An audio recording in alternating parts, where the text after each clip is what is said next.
Chapter 6. I become Supreme Lord of the Bathroom.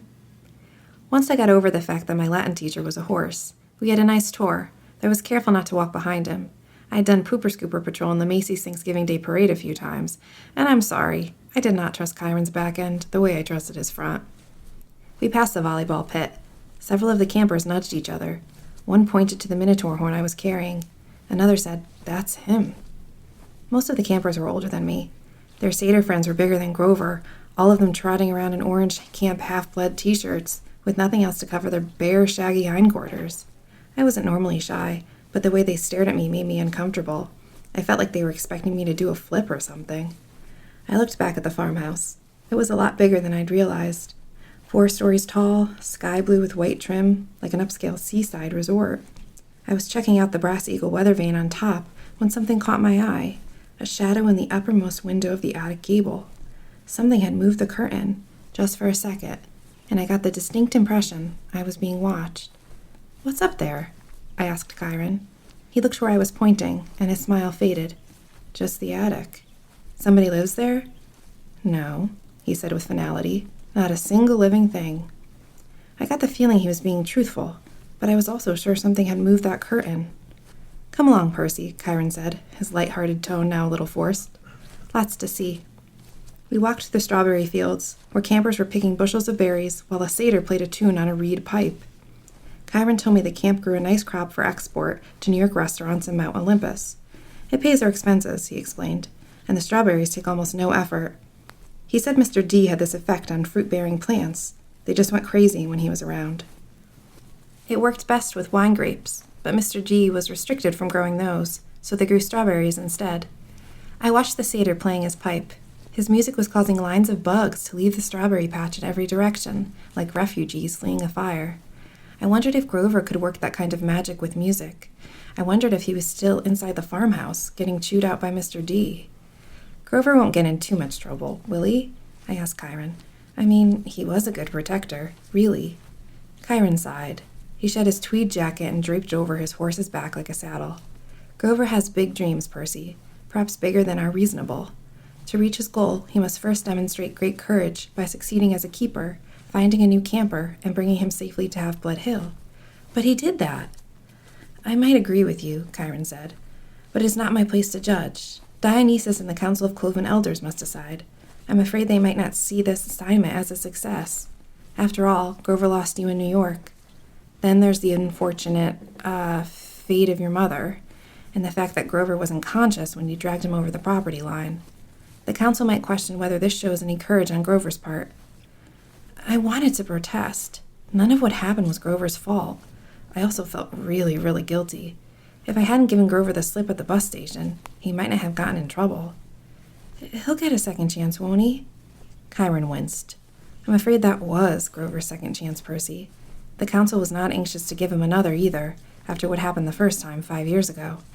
Olympus knows. I advised him to wait longer before trying again.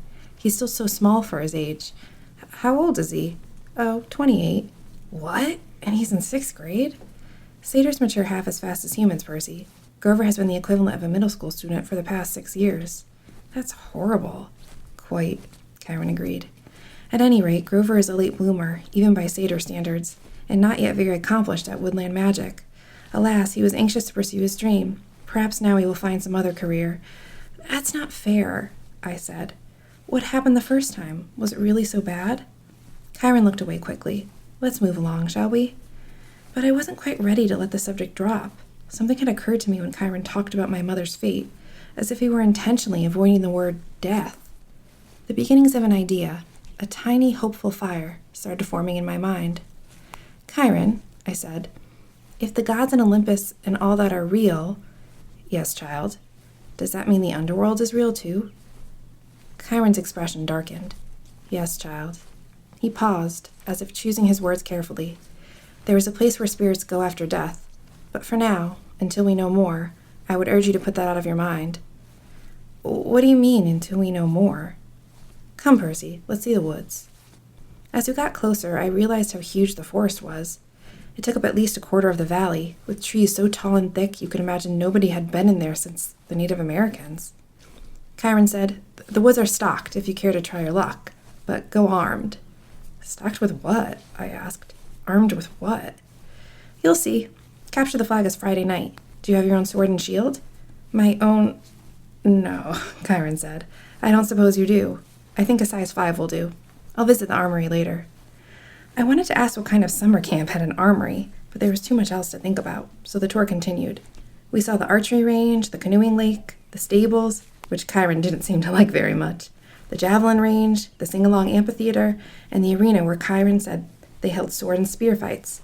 "Sword and spear fights?" I asked. "Cabin challenges and all that," he explained. "Not lethal, usually." "Oh yes, and there's the mess hall." Chiron pointed to an outdoor pavilion framed in white Gretchen columns on a hill overlooking the sea. There were a dozen stone picnic tables. No roof. No walls. "What do you do when it rains?" I asked. Chiron looked at me as if I'd gone a little weird. "We still have to eat, don't we?" I decided to drop the subject. Finally, he showed me the cabins. There were 12 of them, nestled in the woods by the lake. They were arranged in a U, with 2 at the base and 5 in a row on either side, and they were without doubt the most bizarre collection of buildings I'd ever seen, except for the fact that each had a large brass number above the door, odds on the left side, evens on the right. They looked absolutely nothing alike. Number 9 had smokestacks, like a tiny factory. Number 4 had tomato vines on the walls and a roof made out of real grass. 7 seemed to be made of solid gold, which gleamed so much in the sunlight it was almost impossible to look at. They all faced a commons area about the size of a soccer field, dotted with Greek statues, fountains, flower beds, and a couple of basketball hoops, which were more my speed. In the center of the field was a huge stone-lined fire pit. Even though it was a warm afternoon, the hearth smoldered. A girl about 9 years old was tending the flames, poking the coals with a stick. The pair of cabins at the head of the field, numbers 1 and 2, looked like his and hers mausoleums, big white marble boxes with heavy columns in front. Cabin 1 was the biggest and bulkiest of the 12. Its polished bronze doors shimmered like a hologram, so that from different angles, lightning bolts seemed to streak across them. Cabin 2 was more graceful somehow, with slimmer columns garlanded with pomegranates and flowers. The walls were carved with images of peacocks. "Zeus and Hera?" I guessed. "Correct," Chiron said. "Their cabins look empty." "Several of the cabins are, that's true. No one ever stays in 1 or 2. "Okay, so each cabin had a different god, like a mascot. 12 cabins for the 12 Olympians. But why would some be empty?" I stopped in front of the first cabin on the left, cabin 3. It wasn't high and mighty like cabin 1, but long and low and solid. The outer walls were rough gray stone, studded with pieces of seashell and coral, as if the slabs had been hewn straight from the bottom of the ocean floor. I peeked inside the open doorway, and Chiron said, "Oh, I wouldn't do that." Before he could pull me back, I caught the salty scent of the interior, like the wind on the shore at Montauk. The interior walls glowed like abalone. There were 6 empty bunk beds with silk sheets turned down, but there was no sign anyone had ever slept there. The place felt so sad and lonely. I was glad when Chiron put his hand on my shoulder and said, "Come along, Percy." Most of the other cabins were crowded with campers. Number 5 was bright red, a real nasty paint job, as if the color had been splashed on with buckets and fists. The roof was lined with barbed wire. A stuffed wild boar's head hung over the doorway, and its eyes seemed to follow me. Inside I could see a bunch of mean-looking kids, both girls and boys, arm wrestling and arguing with each other while rock music blared. The loudest was a girl maybe 13 or 14. She wore a size XXX large Camp Half-Blood t-shirt under a camouflage jacket. She zeroed in on me and gave me an evil sneer. She reminded me of Nancy Bobofit, though the camper girl was much bigger and tougher looking, and her hair was long and stringy and brown instead of red. I kept walking, trying to stay clear of Chiron's hooves. "We haven't seen any other centaurs," I observed. "No," said Chiron sadly. "My kinsmen are a wild and barbaric folk, I'm afraid. You might encounter them in the wilderness or at major sporting events, but you won't see any here." "You said your name was Chiron. Are you really—" He smiled down at me. "The Chiron from the stories? Train of Hercules and all that?" "Yes, Percy, I am." "But shouldn't you be dead?" Chiron paused, as if the question intrigued him. "I honestly don't know what should be. The truth is, I can't be dead. You see, eons ago, the gods granted my wish. I could continue the work I loved. I could be a teacher of heroes as long as humanity needed me. I gained much from that wish, and I gave up much. But I'm still here, so I can only assume I'm still needed. I thought about being a teacher for 3,000 years. It wouldn't have made my top 10 things to wish for list. Doesn't it ever get boring?" No, he said. Horribly depressing at times, but never boring. Why depressing? Chiron seemed to turn hard of hearing again. Oh, look, he said. Annabeth is waiting for us. The blonde girl I'd met at the big house was reading a book in front of the last cabin on the left, number 11. When we reached her, she looked me over critically, like she was still thinking about how much I drooled. I tried to see what she was reading, but I couldn't make out the title. I thought my dyslexia was acting up. Then I realized the title wasn't even English. The letters looked Greek to me. I mean, literally Greek. There were pictures of temples and statues and different kinds of columns, like those in an architecture book. Annabeth, Chiron said, I have the master's archery class at noon. Would you take Percy from here? Yes, sir. Cabin 11, Chiron told me, gesturing toward the doorway. Make yourself at home. Out of all the cabins, 11 looked like the most regular summer camp cabin, with the emphasis on old. The threshold was worn down, the brown paint peeling. Over the doorway was one of those doctor symbols, a winged pole with 2 snakes wrapped around it. What did they call it? A caduceus. Inside, it was packed with people, both boys and girls, way more than the number of bunk beds. Sleeping bags were spread all over the floor. It looked like a gym where the Red Cross had set up an evacuation center. Chiron didn't go in. The door was too low for him. But when the campers saw him, they all stood and bowed respectively. Well then, Chiron said. Good luck, Percy. I'll see you at dinner. He galloped away toward the archery range. I stood in the doorway looking at the kids. They weren't bowing anymore. They were staring at me, sizing me up. I knew this routine. I'd gone through it at enough schools. Well, Annabeth prompted. Go on. So naturally, I tripped coming in the door and made a total fool of myself. There were some snickers from the campers, but none of them said anything. Annabeth announced, Percy Jackson, meet cabin 11. Regular or undetermined, somebody asked. I didn't know what to say, but Annabeth said, undetermined. Everybody groaned. A guy who was a little older than the rest came forward. Now, campers, that's what we're here for. Welcome, Percy. You can have that spot on the floor, right over there. The guy was about 19, and he looked pretty cool. He was tall and muscular, with short cropped sandy hair, and a friendly smile. He wore an orange tank top, cutoffs, sandals, and a leather necklace with 5 different colored clay beads. The only thing unsettling about his appearance was a thick white scar that ran from just beneath his right eye to his jaw, like an old knife slash. This is Luke, Annabeth said, and her voice sounded different somehow. I glanced over and could have sworn she was blushing. She saw me looking, and her expression hardened again. He's your counselor, for now. For now? I asked. You're undetermined, Luke explained patiently. They don't know what cabin to put you in, so you're here. Cabin 11 takes all newcomers, all visitors. Naturally we would. Hermes, our patron, is god of travelers. I looked at the tiny section of floor they'd given me. I had nothing to put there to mark it as my own. No luggage, no clothes, no sleeping bag, just the Minotaur's horn. I thought about setting that down, but then I remembered that Hermes was also the god of thieves. I looked around at the campers' faces, some sullen and suspicious, some grinning stupidly, some eyeing me as if they were waiting for a chance to pick my pockets. How long will I be here? I asked. Good question, Luke said. Until you're determined. How long will that take? The campers all laughed. Come on, Annabeth told me. I'll show you the volleyball court. I've already seen it. Come on. She grabbed my wrist and dragged me outside. I could hear the kids of cabin 11 laughing behind me. When we were a few feet away, Annabeth said, Jackson, you have to do better than that. What? She rolled her eyes and mumbled under her breath.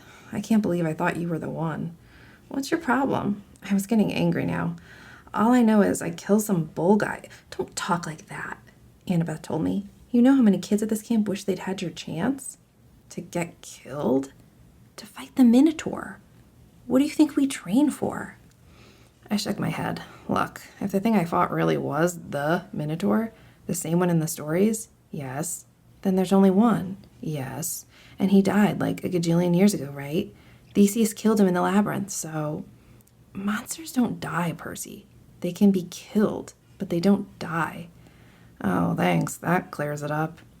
They don't have souls like you and me. You can dispel them for a while, maybe even for a whole lifetime if you're lucky, but they are primal forces. Chiron calls them archetypes. Eventually, they reform. I thought about Mrs. Dodds. You mean if I killed one accidentally with a sword? Your math teacher? That's right. She's still out there. You just made her very, very mad. How did you know about Mrs. Dodds? You talk in your sleep. You almost called her something. A fury? They're Hades' torturers, right? Annabeth glanced nervously at the ground, as if she expected it to open up and swallow her. You shouldn't call them by name, even here. We call them the kindly ones, if we have to speak of them at all. Look, is there anything we can say without it thundering?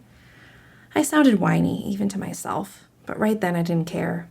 Why do I have to stay in cabin 11 anyway? Why is everybody so crowded together? There are plenty of empty bunks right over there. I pointed to the first few cabins, and Annabeth turned pale. You don't just choose a cabin, Percy. It depends on who your parents are. Or your parent. She stared at me, waiting for me to get it. My mom is Sally Jackson, I said. She works at the candy store in Grand Central Station. At least she used to. I'm sorry about your mom, Percy, but that's not what I mean. I'm talking about your other parent, your dad. He's dead. I never knew him.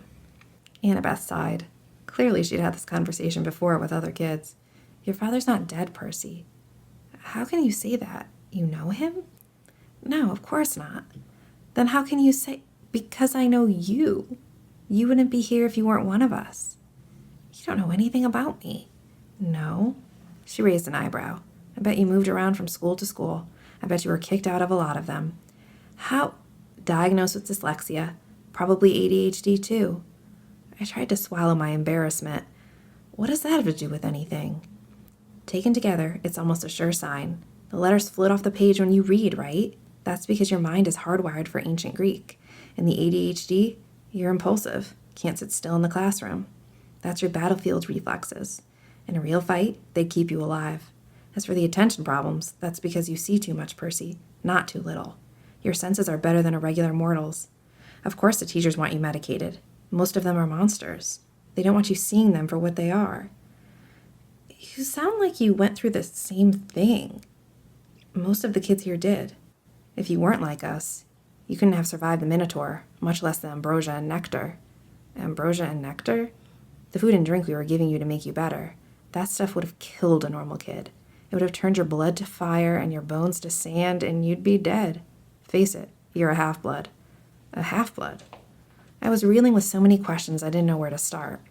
Then a husky voice yelled, Well, a newbie! I looked over. The big girl from the ugly red cabin was sauntering toward us. She had 3 other girls behind her, all big and ugly and mean-looking like her, all wearing camo jackets. Clarice, Annabeth sighed. Why don't you go polish your spear or something?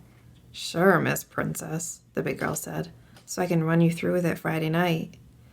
Erez Korikaz, Annabeth said, which I somehow understood was Greek for go to the crows, though I had a feeling it was a worse curse than it sounded.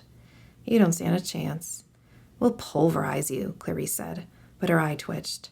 Perhaps she wasn't sure she could follow through on the threat. She turned toward me. Who's this little runt? Percy Jackson, Annabeth said. Meet Clarice, daughter of Ares. I blinked. Like the war god? Clarice sneered. You got a problem with that? No, I said, recovering my wits. It explains the bad smell. Clarice growled. We got an initiation ceremony for newbies, Prissy. Percy. Whatever. Come on, I'll show you. Clarice, Annabeth tried to say. Stay out of it, wise girl. Annabeth looked pained, but she did stay out of it, and I didn't really want her help. I was the new kid. I had to earn my own rep. I handed Annabeth my Minotaur horn and got ready to fight, but before I knew it, Clarice had me by the neck and was dragging me toward a cinder-block building that I knew immediately was the bathroom. I was kicking and punching. I've been in plenty of fights before, but this big girl, Clarice, had hands like iron. She dragged me into the girls' bathroom. There was a line of toilets on one side and a line of shower stalls down the other. It smelled just like any public bathroom, and I was thinking, as much as I could think with Clarice ripping my hair out, that if this place belonged to the gods, they should have been able to afford classier Johns. Clarice's friends were all laughing, and I was trying to find the strength I'd used to fight the Minotaur, but it just wasn't there. Like he's big 3 material, Clarice said, as she pushed me toward one of the toilets. Yeah, right. Minotaur probably fell over laughing. He was so stupid-looking. Her friends snickered. Annabeth stood in the corner, watching through her fingers. Clarice bent me over on my knees and started pushing my head toward the toilet bowl. It reeked like rusted pipes and, well, like what goes into toilets. I strained to keep my head up. I was looking at the scummy water, thinking, I will not go into that. I won't. Then something happened. I felt a tug in the pit of my stomach. I heard the plumbing rumble, the pipes shudder. Clarice's grip on my hair loosened. Water shot out of the toilet, making an arc straight over my head, and the next thing I knew, I was sprawled on the bathroom tiles with Clarice swinging behind me. I turned just as water blasted out of the toilet again, hitting Clarice straight in the face so hard it pushed her down onto her butt.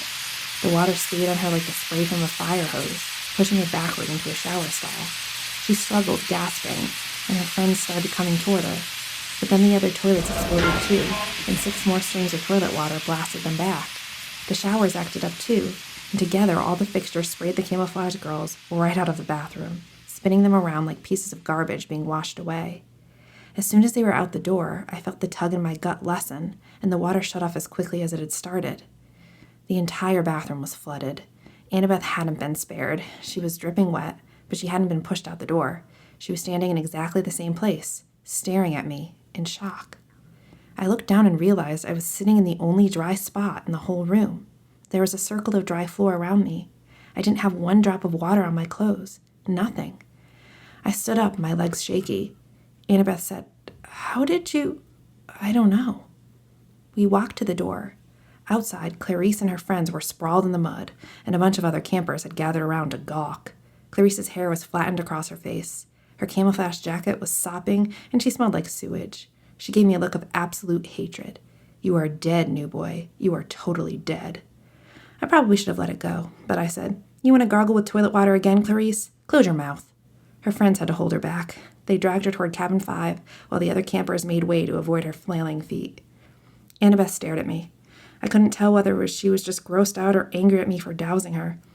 "What?" I demanded. "What are you thinking?" "I'm thinking," she said, "that I want you on my team for Capture the Flag."